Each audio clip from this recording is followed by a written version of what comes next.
사랑합니다. 우리 옆에 분하고 인사하시겠습니다. 사랑합니다.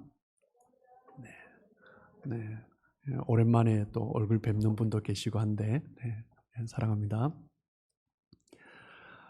네, 오늘 본문에서부터 사도 바울의 이야기가 본격적으로 시작된다고 할 수 있습니다. 사도 바울은 우리가 잘 알지만 기독교 역사상 예수님을 가장 극적으로 만난 사람 중에 하나입니다. 그가 예수님을 어떻게 만났는가 오늘 사도행전 9장에도 기록되어 있지만 사도행전 22장, 26장 이렇게 반복해서 3번이나 기록을 하고 있습니다. 사울은 당시 유대교에서 가장 뛰어난 학자였죠. 가말리엘 그 밑에서 배운 30대 정말 자신만만한 유대주의 청년이었습니다.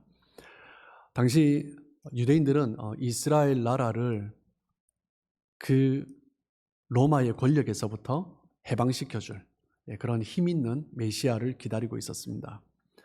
그런데 그 가운데 한 무리의 사람들이 메시아가 왔다라고 하면서 그 메시아를 쫓았습니다.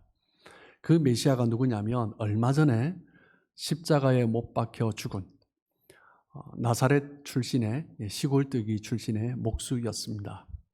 그런데 더 황당한 것은 그 예수가 죽은 지 사흘 만에 다시 살아났다라는 거죠. 이 혈기왕성한 30대 유대주의 이 청년이 받아들일 수 있는 내용이 아니었습니다. 그래서 사울은 그들을 박해하고 때로는 죽이기도 하고 많은 사람들을 감옥으로 가두어 버렸습니다.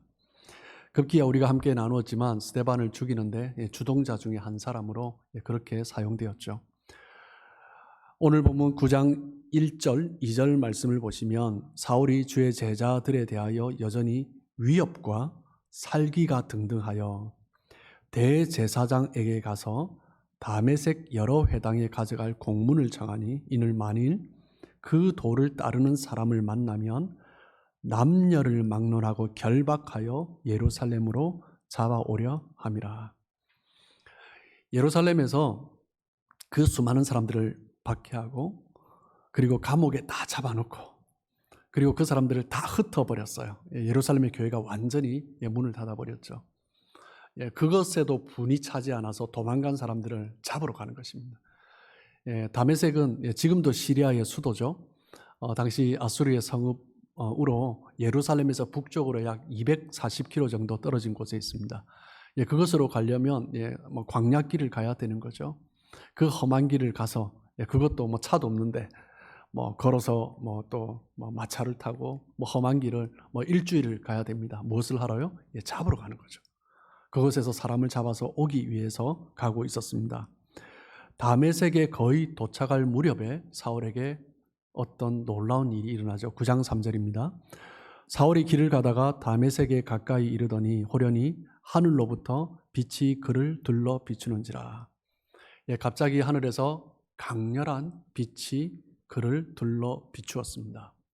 사울에게 뿐만 아니라 그와 함께 있던 사람들에게도 그 빛이 나타난 거죠. 그런데 이 빛은 태양빛이 아닙니다. 이 빛은 하늘로부터 내려온 빛인데 물질적인 차원의 빛이 아닙니다. 여러분, 하나님께서 태초에 천지를 창조하실 때 첫 번째 창조하신 피조물이 뭐죠? 빛입니다. 그런데 그 빛은 태양빛이 아니에요. 태양이 창조되기 전에 먼저 빛이 있었습니다. 1장 3절에 보시면 하나님이 이르시되 빛이 있으라 하시니 빛이 있었고,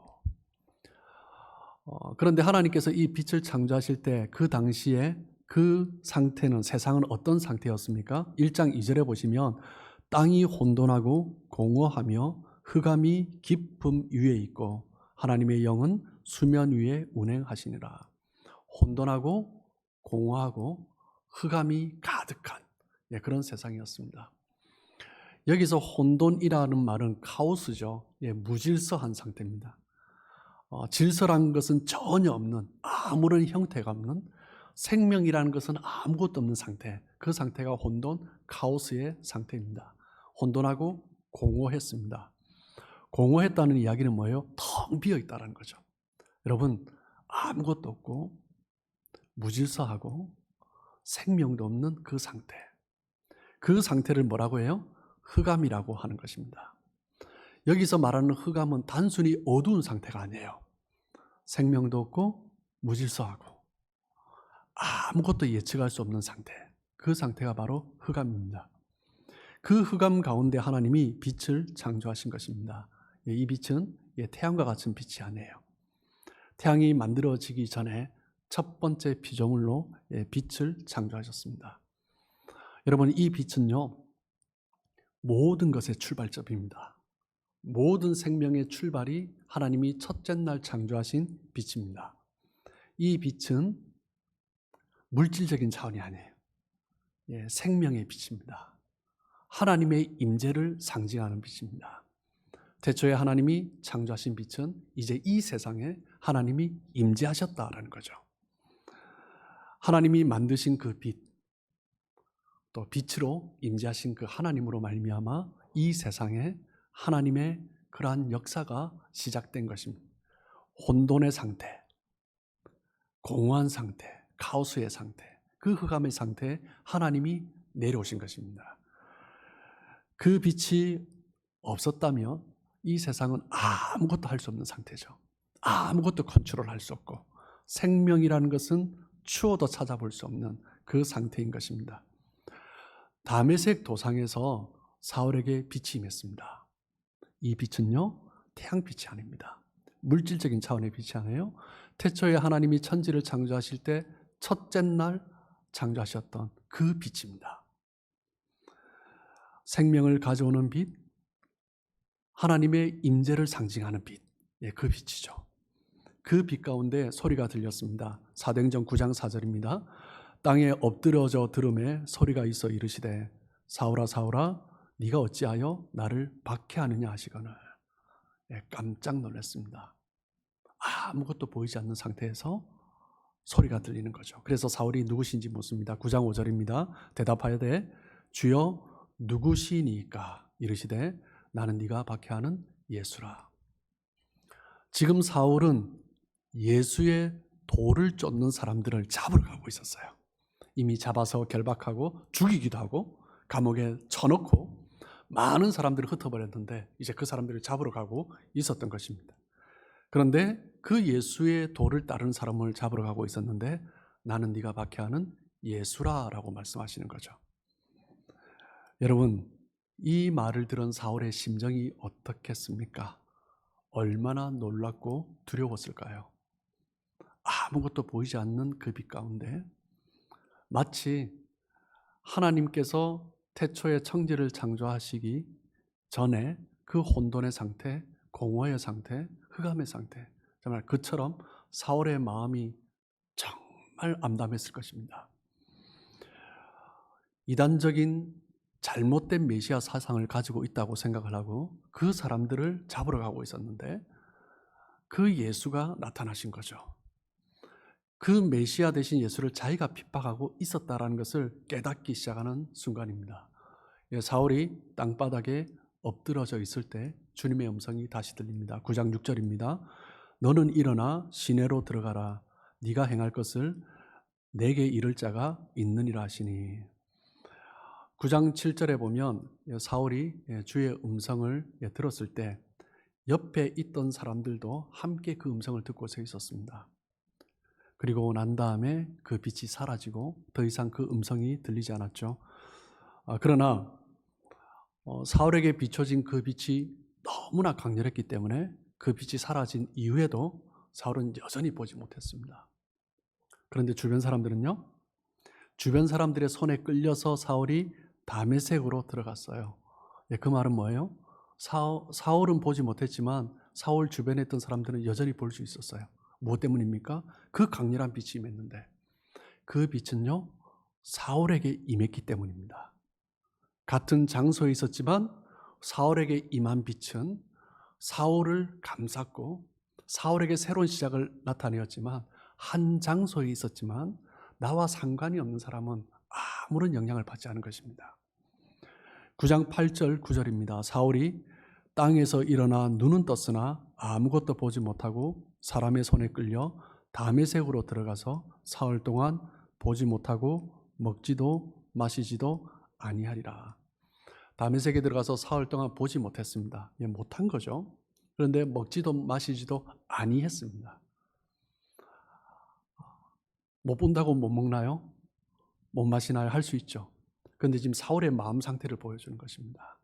그냥 단순히 안 보여서 안 먹는 것이 아니라, 마시지 않는 것이 아니라 3일 동안 식음을 전폐하면서 자신이 그동안 가지고 있었던 그 사상, 그 율법, 그 유대주의 사상, 그 모든 것이 무너지는 듯한 그것을 지금 경험하고 있는 거죠. 지금 이것이 어찌된 일인가? 내가 어리석은 것을 선택했단 말인가? 내가 지금 하고 있는 이 일이 너무나 무모하단 말인가? 나는 지금 무엇을 쫓아가고 있는가?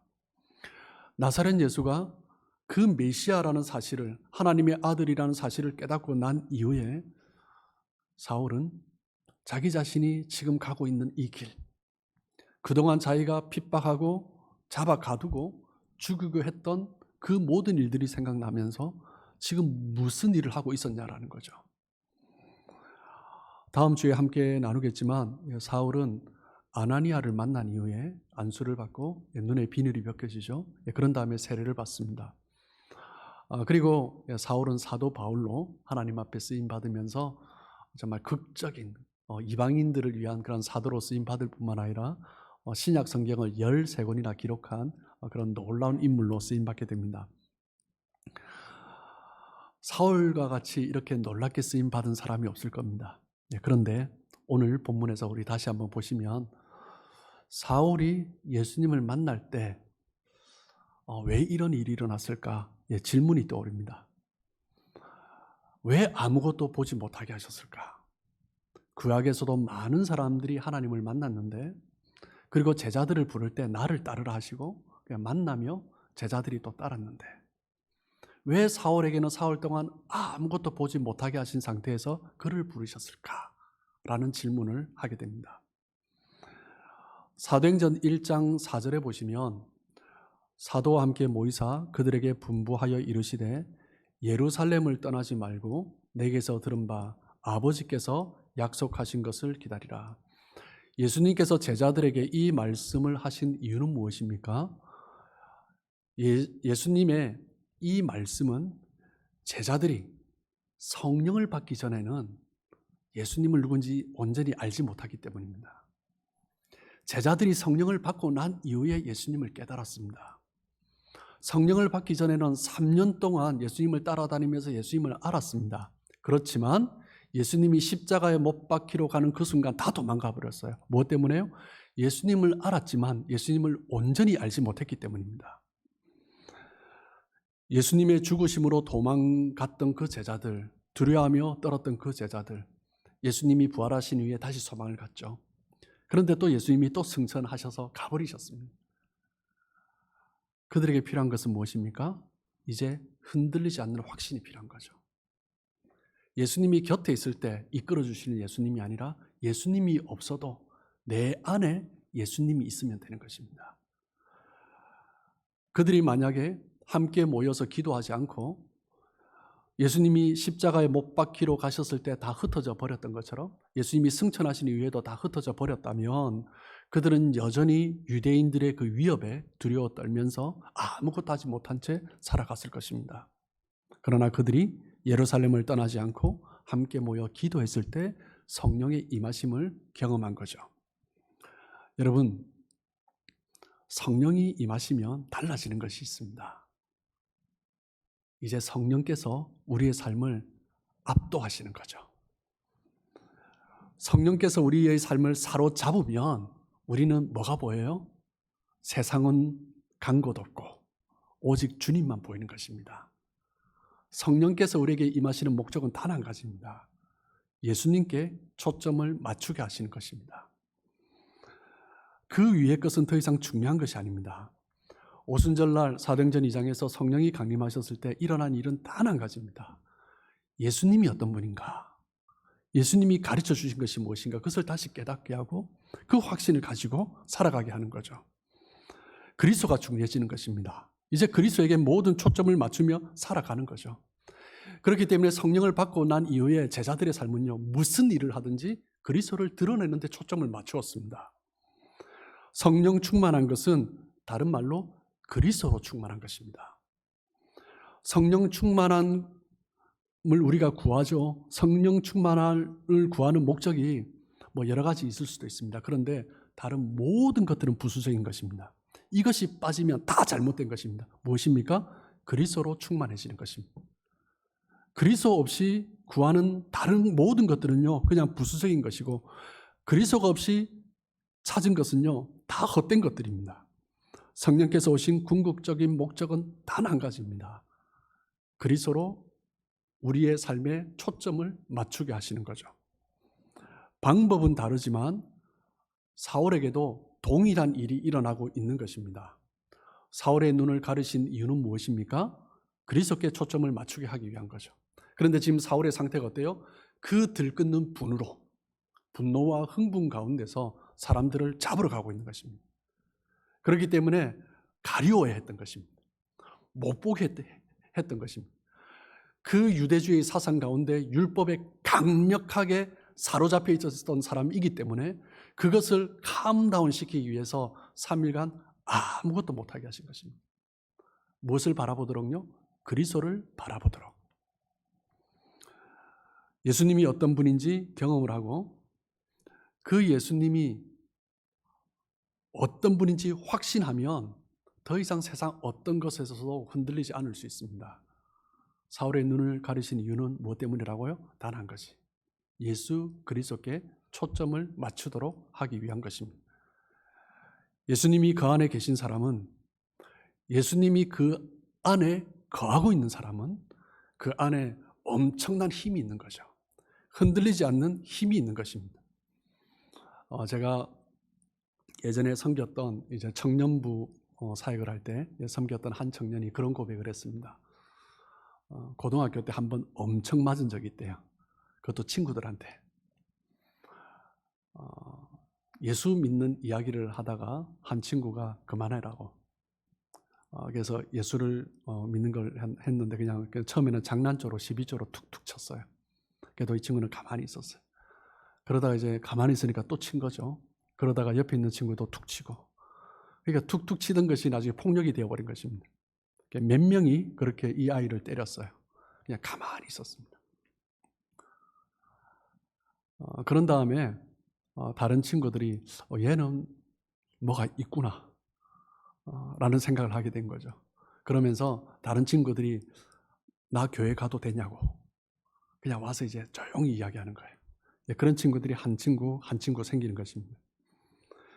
이 아이가 그렇게 할 수 있었던 힘은 무엇입니까? 내 안에 그리스도가 계시기 때문입니다. 흔들리지 않는, 나를 붙들고 있는 그 그리스도가 내 안에 있기 때문에 그 힘이 있는 거죠. 여러분, 우리가 주변의 영향을 받고 상황에 영향을 받고 우리가 흔들리는 이유가 무엇 때문입니까?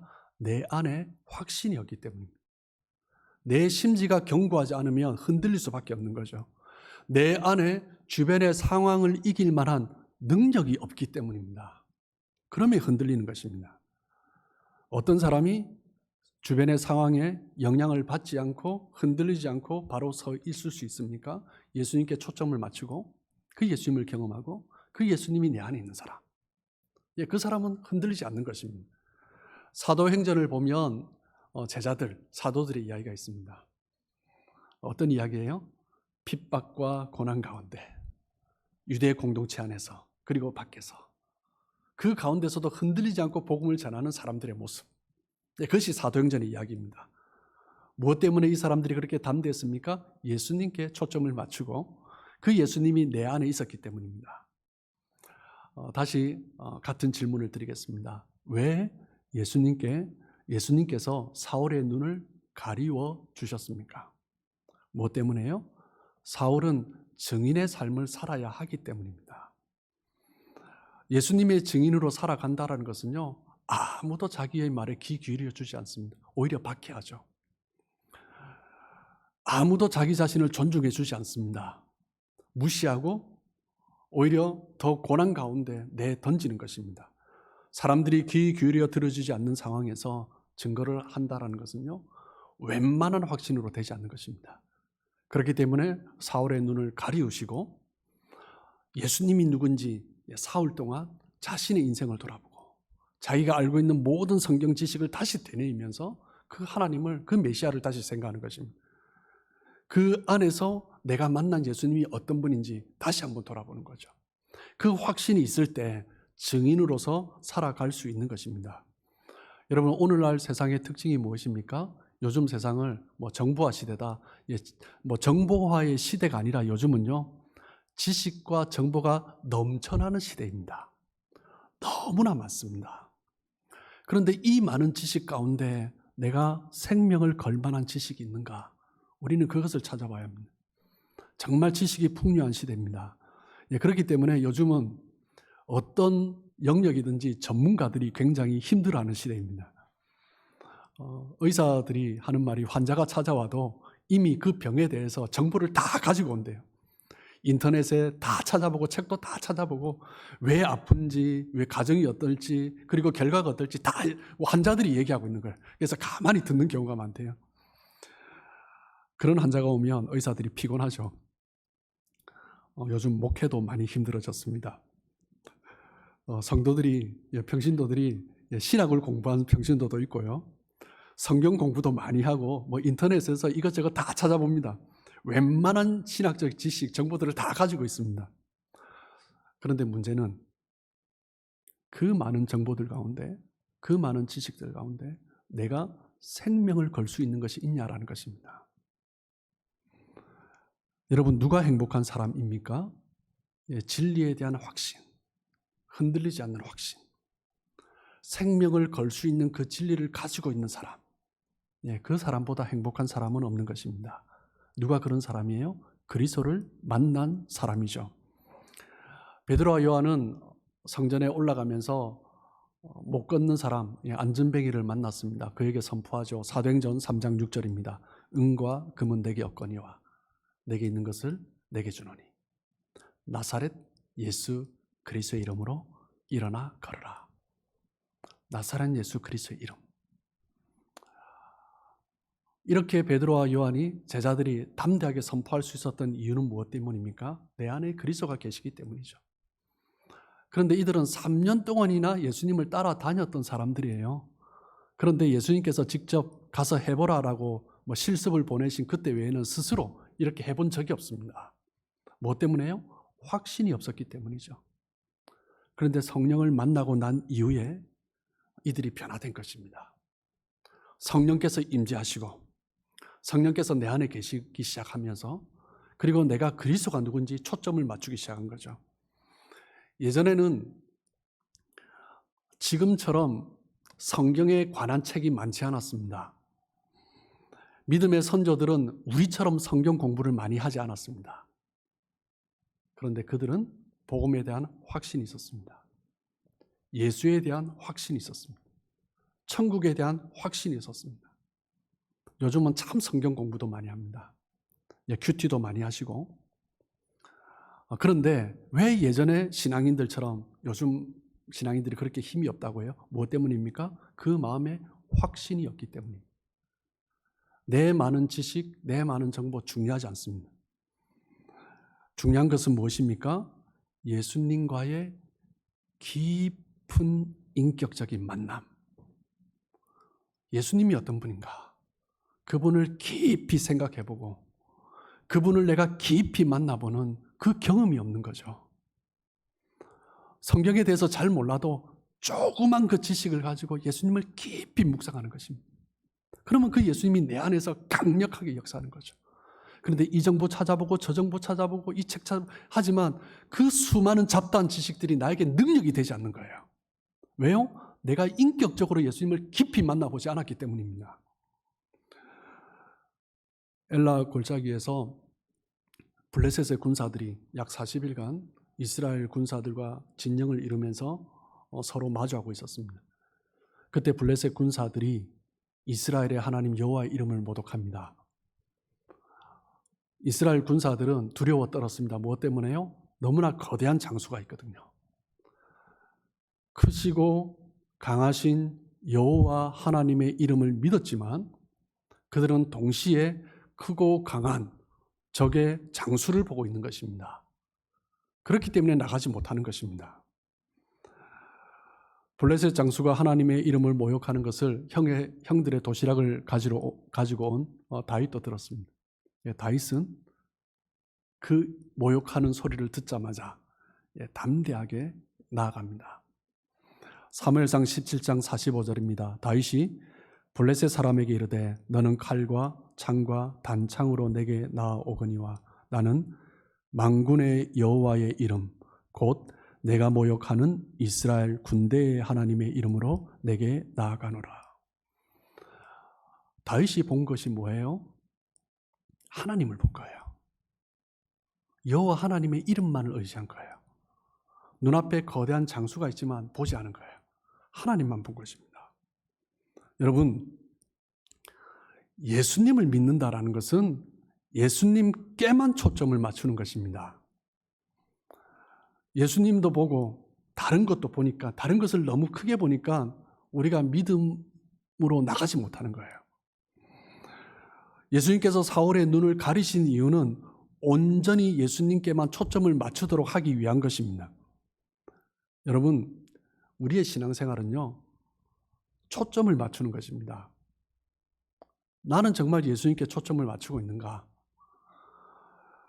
예수님께서 승천하시기 직전에 제자들에게 약속하신 것을 기다리라 하신 이유는 무엇이에요?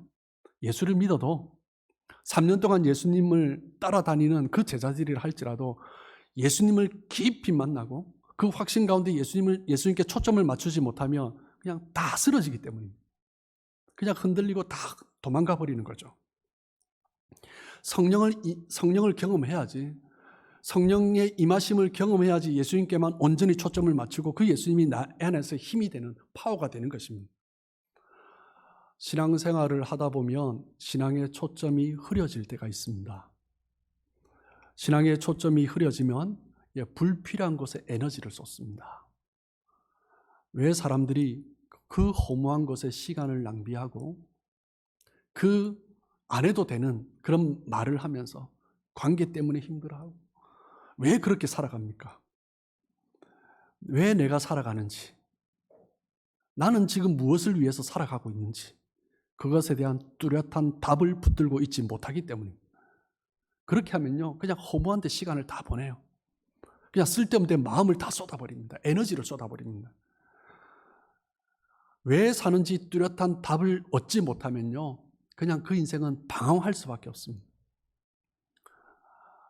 왜 예수님 믿습니까? 라고 어떤 분에게 질문했더니 어느 교회 다닌다라고 대답하시더라고요. 예수님 믿습니까? 라고 질문하면 예수 믿으면 믿는다, 안 믿으면 안 믿는다라고 답해야죠. 왜 어느 교회 다닌다고 대답을 합니까? 왜 그렇게 해요? 내가 예수님을 믿는지, 정말 내 생명 다해 내가 확신 가운데 예수님을 믿는지 자기도 확신이 없는 거죠. 그러니까 예수님 믿습니까? 라고 질문하는데 어느 교회 다닌다라는 거예요. 여러분, 교회를 다니는 것과 예수님을 믿는 것은요, 연관성이 있을 수도 있지만 연관성이 없을 수도 있습니다. 교회를 다니지만 예수님과 전혀 상관없이 살아갈 수도 있다는 거죠. 그렇기 때문에 우리는 정직하게 답해야 됩니다. 예수님 믿습니까? 나는 예수님을 믿고 있는가?